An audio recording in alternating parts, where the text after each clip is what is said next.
people. It was not an easy road that Joseph had to walk, and he interprets Pharaoh's dreams. There are 7 fat cows who are eaten by 7 skinny cows, and Joseph interprets this to mean that you're going to have 7 years in Egypt of prosperity and 7 years of famine. And so in the years of prosperity, store up, prepare for the famine, and Pharaoh puts Joseph in charge of all of this. Pharaoh tells Joseph that not a single person in all of Egypt will lift their hand without Joseph's command. That's a pretty big jump from a prison cell to second in charge of all of Egypt. And so Joseph is beginning to see how God is redeeming his story. He's beginning to see how God is weaving the pictures and parts, different parts of the story together. God is working all of these things for his good. Joseph is beginning to see the purpose in the pain. As we wrap up our series, For His Good, we turn our attention this morning to the book of Genesis, chapter 50, reading verses 15 through 21. Hear now the reading of God's holy word. When Joseph's brothers saw that their father was dead, they said, "What if Joseph holds a grudge against us and pays us back for all the wrongs we did to him?" So they sent word to Joseph, saying, "Your father left these instructions before he died. This is what you are to say to Joseph. I ask for you to forgive your brothers the sins and the wrongs that they committed in treating you so badly. Now please forgive the sins of the servants of the God of your father." When their message came to him, Joseph wept. His brothers then came and threw themselves down before him. "We are your slaves," they said. But Joseph said to them, "Do not be afraid. I am in the place of God. You intended to harm me, but God intended it for good, to accomplish what is now being done, the saving of many lives. So then, don't be afraid. I will provide for you and your children." And he reassured them and spoke kindly to them. The word of the Lord. Thanks be to God. Let's pray. Gracious God, we pray this morning that as we gather around your table, we would understand the purpose of pain. We would begin to see how you're weaving our story together for your redemptive work in this world. We pray this in the name of our Lord and Savior, Jesus Christ. Amen. You ever start to do something and then end up a totally different place than where you had intended? I think we've all done that before. It's fascinating when you start to think about it, like, Christopher Columbus did not intend to land where he landed when he was out searching for the new world, right? This happens all the time, and it sort of got me thinking. It's happened to me, like sometimes, especially when I was a kid, like in art class, when I have an idea what I'm going to create, and when it's done, you're going, well, that doesn't look anything like what I set out to make. But it is what it is, right? And when I started thinking about that this week, I thought, I wonder what are the things that we use every day in our lives that were sort of discovered by accident. A simple Google search can teach you a lot about these things. The first one that I thought was fascinating was the guy who invented Post-it notes. He actually was a scientist and researcher trying to create a super glue, which is fascinating because Post-it notes would tell you that what he actually came up with means he totally failed at what he was trying to do. He was trying to create a super glue, and what he ends up is this really flimsy, sticky stuff. But then he realizes, well, this sticks to things, but it doesn't stay, and it actually might have value. So he's able to change course. Another one was a microwave, invented totally on accident. A researcher was working on power vacuum tubes with magnetrons. He was using these magnets to create it. And as he was conducting his experiment and working, he finished up for the day, and he stuck his hand in his pocket, and his candy bar was totally melted down his pants leg. And he realized that the magnetrons had melted the candy, and thank God for that, because that's how I survived college, right? Ramen noodles in the microwave. So, can you imagine trying to live your life today without a microwave. It's such an integral part of our lives, totally discovered by accident. The guy wasn't setting out to create a new cooking device, and yet there it is. And the last one is one that most of us know, which is penicillin. And penicillin changes the course of human history. And it was totally discovered by accident by a messy researcher who was looking at infectious diseases and left it out for 2 weeks on accident. He didn't clean up after himself. When he came back 2 weeks later, he looked at the dish and he realized that the mold had kept the culture from growing. And thought, I wonder if there's something to this. Penicillin and antibiotics changed the course of human history. Total accident. What's so fascinating to me about all of this is that we're all just one failure away from becoming millionaires, right? I mean, it's just hold on to hope. It's right there. But really, more than that, what is fascinating to me is that in all three cases, these things that we use every day, that are such integral parts of our lives, were not what these people intended to do. We call this, in leadership circles and in organizational structures, we call this adaptive leadership. And what adaptive leadership is an ability to change course from what you intend to accomplish because the road has actually taken you in another direction. In all three cases, those researchers or scientists could have easily said, didn't work, this isn't what I was looking for. But it's because of adaptive leadership that they're actually able to see, well, this wasn't what I intended, but this has value. This has purpose. This can actually solve a problem that I wasn't actually trying to solve. It takes a little humility to do that, to get off course. But it is an ability along the way that you set out to do something and then realize, this road over here is actually the road that we should walk. That intent is irrelevant to outcome. That's what we see. Intent is irrelevant to outcome. And really, when you look at the story of Joseph, that's what it is. What his brothers intend and the outcome that they actually get are far different. The life of Joseph is not one that many are jealous for up until the moment that he's elevated to second in command in Egypt. But if Joseph isn't sold by his brothers, if he's not a slave in Potiphar's house and accused wrongly of something by Potiphar's wife, if he's not put in prison where he meets the cupbearer and interprets his dream, you begin to see it. Those things don't happen according to this plan, then there's no way that Joseph ends up as second in command in Egypt. I'm sure in Joseph's head, as he looks back at his life, he's probably going, God, there might have been an easier way to get me here. But he has to walk this long and painful road. But as Joseph interprets, we see as he's elevated to the right hand of Pharaoh, that he's dressed in Pharaoh's finest clothes, that they store up the stockhouses because the famine is coming in just as Joseph predicted. Here it is. And now in the third year of the famine, and we're going to have to do the real cliff notes of about 9 chapters of Genesis to get to the end of the story for time reasons. But in the third year of the famine, Joseph's brothers are told by their father, go to Egypt, because I heard they have food there, and buy it, because we're starving and we're all going to die. And so his brothers make their way down to Egypt, and they find themselves in Joseph's house asking for food, but they don't recognize it. It's fascinating. But when you start to think about it, it's been a while.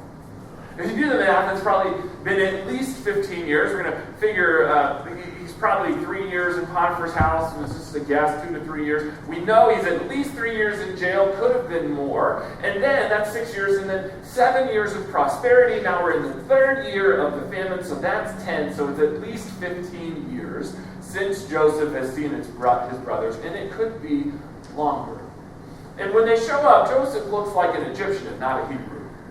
I'm sure his head has been shaved because he's living in Pharaoh's house. He's wearing Pharaoh's finest clothes. He's got Pharaoh's jewelry. And you got to remember, these brothers, they sold him into slavery. So they aren't really thinking as they go into Egypt, I wonder if we'll run into our brother Joseph here.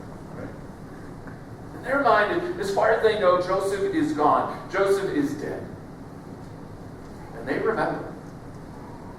They remember what they did.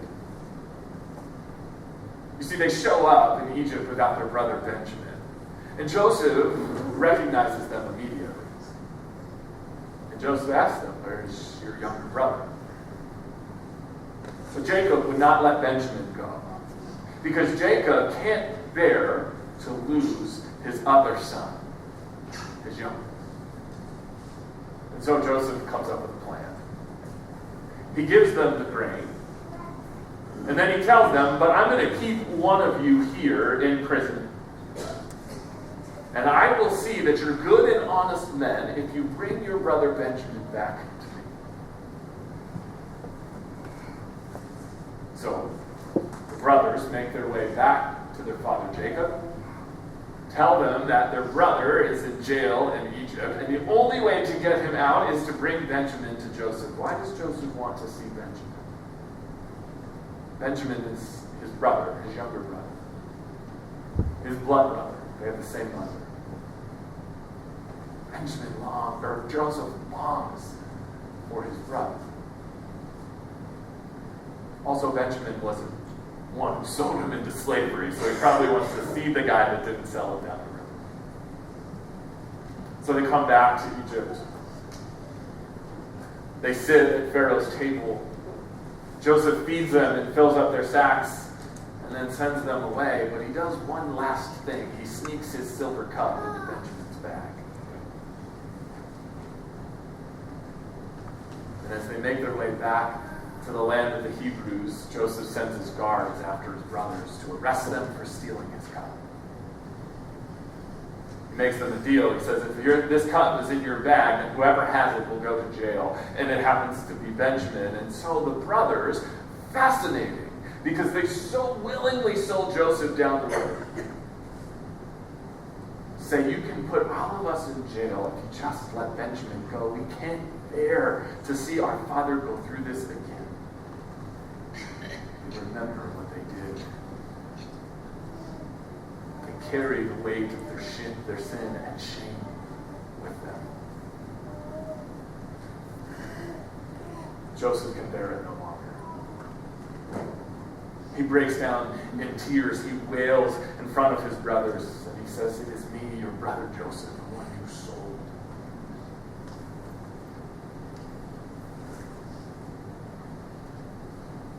The brothers can't believe what they're seeing. And people say the Bible is boring, right? This is such a fascinating turn. So you fast forward, Joseph has his father and his whole family and all the Hebrews come and live with them in Egypt, and they're well cared for, and Pharaoh cares for them. But then, as we fast forward to the end of this story, Jacob, the father, dies. All those years that the brothers held on to what they did, all those years that they carried their sin and their shame, we find from the story they're just waiting. They're just waiting for Joseph to take his revenge. Because when Jacob dies, according to Genesis, the brothers say, well, we have to tell Joseph that our father's dying words were that he not kill us because of what we did to him all those years ago. You see, the brothers actually, through what they say to Joseph, in this very passive way, ask for forgiveness. The brothers don't quite understand what grace is. They think that Joseph's just lurking around the corner to take his revenge as soon as he gets a chance. That the only reason they're still alive is because Joseph doesn't want to disappoint his father, but they don't understand the whole picture. And I know we all want to think we're Joseph in this story, but we're not. Friends, we are all brothers.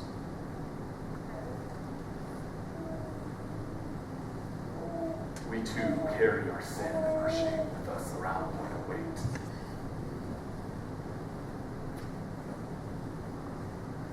We too often fail to grasp what grace and mercy and forgiveness truly are. We too have a hard time seeing picture.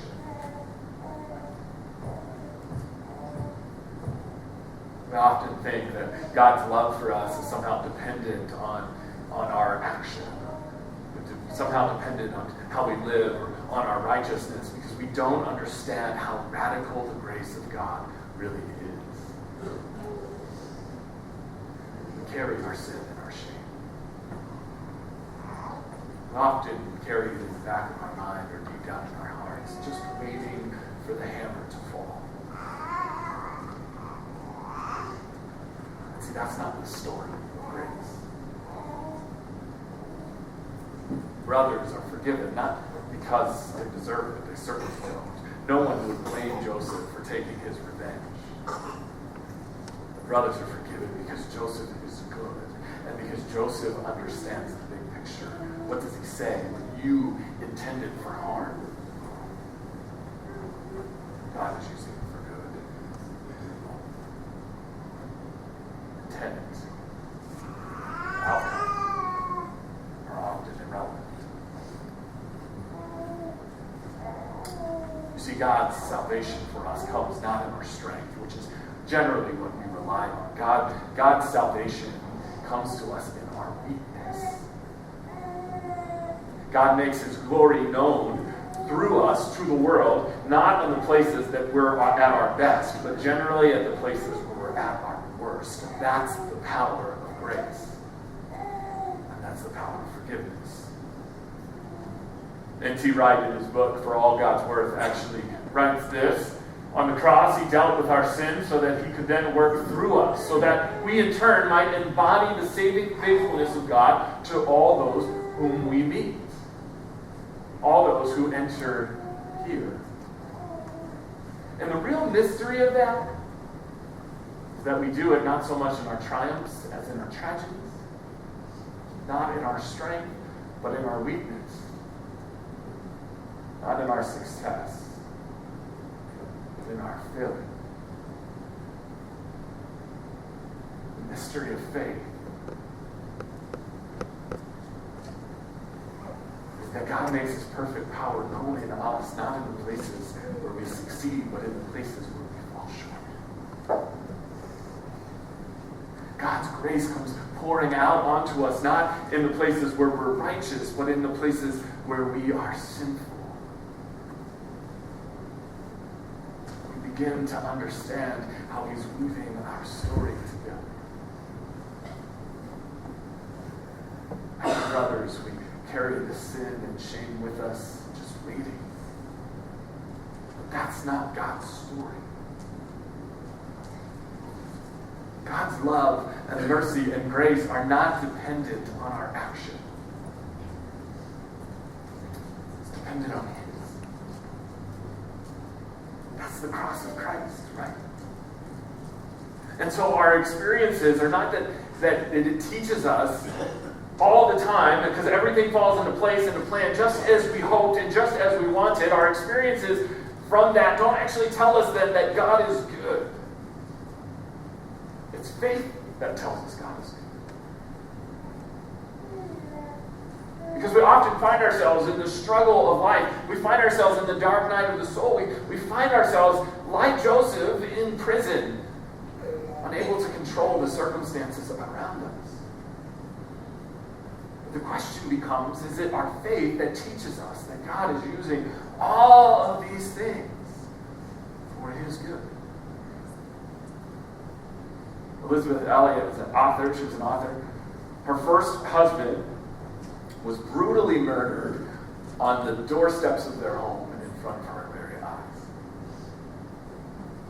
Her second husband, not long after her first husband died, and then she remarried, shortly after their marriage, was diagnosed with cancer, and she watched him die as cancer just took his body little by little. She writes this, which is fascinating to me. The experiences of my life are not such that I can infer from them that God is good, gracious, and merciful necessarily. My belief in the love of God is not by inference or instinct. It's by faith. Belief in the love of God by faith.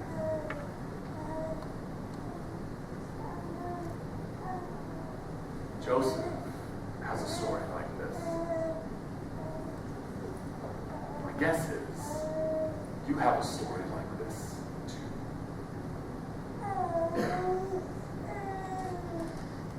Our faith does not teach us that all will go according to our plan and we will live in this utopian world where everything is exactly as we hoped it would be.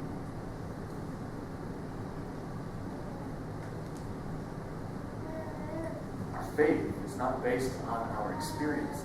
Our faith is based on the love of God poured out on us in the person of Jesus Christ. A deep down belief that we are loved.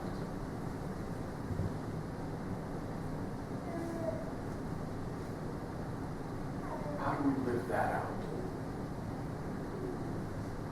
Joseph begins to see the purpose in his struggle. He begins to understand the purpose in the pain. And the irony of the whole story.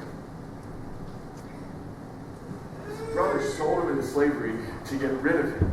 And it's that action that leads to their very salvation. What they intended. What they got. Two totally different things. And it's all because of grace. If we want to see the purpose in the pain, we need to look no further. The table of our Savior.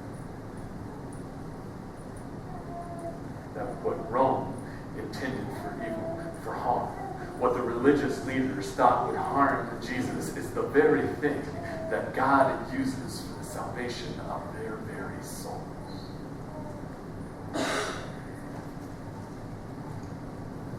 If we struggle to hold on to the idea and by faith the fact that God works all things together for his good, we need look no further than the body and blood of our Savior. A purpose in the pain.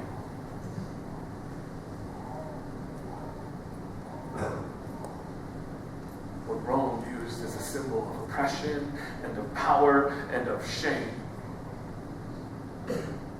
God turns it into the rally cry of the church that adorns every church building all over the earth. The cross of Christ. And if God can redeem the cross, he can redeem your story as well. Whatever road you have to walk, whatever struggle is in front of you, believe that there is a purpose in the pain.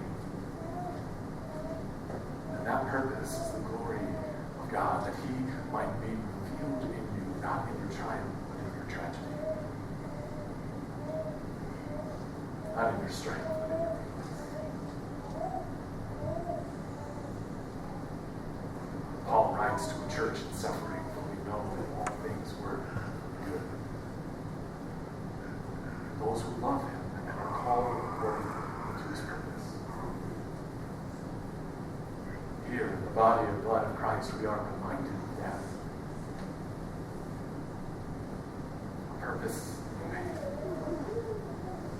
God working all things for the good in our lives for his glory and his good. Friends, come to the table today, knowing there's a purpose in the pain. Come to the table today, knowing that he is the God who redeems and restores all. Come to the table today, knowing that he works all things together.